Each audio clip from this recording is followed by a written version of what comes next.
Welcome to the only daily podcast focusing on compliance news of the day. Each morning, start your day with a cup of coffee and Tom Fox, the voice of compliance, to hear about 4 of the top compliance, corruption, or leadership stories you will need to start your day. The Daily Compliance News is a production of the Compliance Podcast Network. The Daily Compliance News for April 17, 2025, the Musk Fights Bees edition. And we begin with that story from BBC as Elon Musk and the tussle between his company Starlink and South Africa over the company's failure to launch in the companies is racially motivated, he says. He says the nation's black empowerment laws are a big factor behind this, and it's also a factor in the diplomatic row between the U.S. and South Africa. And Musk has said that the internet service provider was not allowed to operate because he's not black.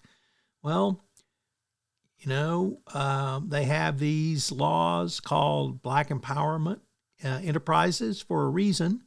And the reason is South Africa's minority population controlled most of the business, and they have to do something about it. So Musk fights bees. In a very interesting article from the American Prospect, the Office of the Director of National Intelligence, headed by Tulsi Gabbard, has released a unclassified report on the corruption endemic in the Chinese Communist Party. Back in 2023, the DNI was instructed to compile a report on corruption inside the Chinese government.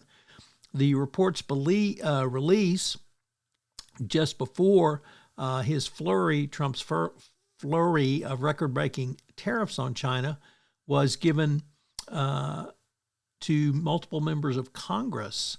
And the report goes on to talk about how corruption is literally endemic in the Chinese Communist Party, and largely because of its authoritarian nature. So obviously some parallels here to the United States and how the Trump administration wants to create a unitary government, and what it may mean for that issue in the United States. So compliance officers beware.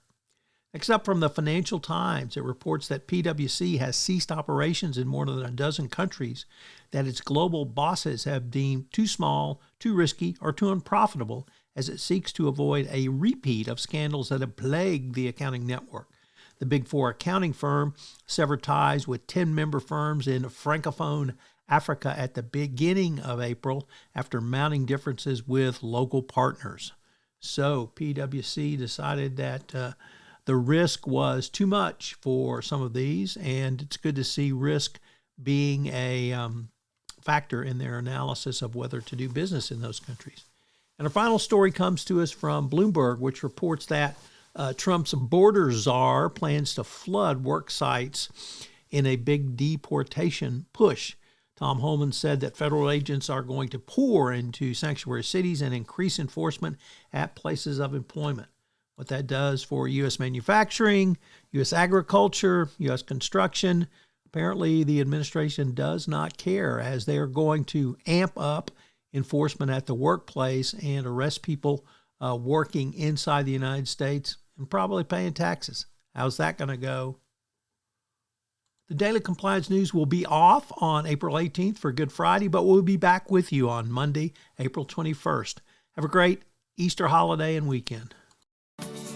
The Daily Compliance News is a production of the Compliance Podcast Network and a proud member of C-Suite Radio. Thanks so much for listening. I hope you'll join me again tomorrow.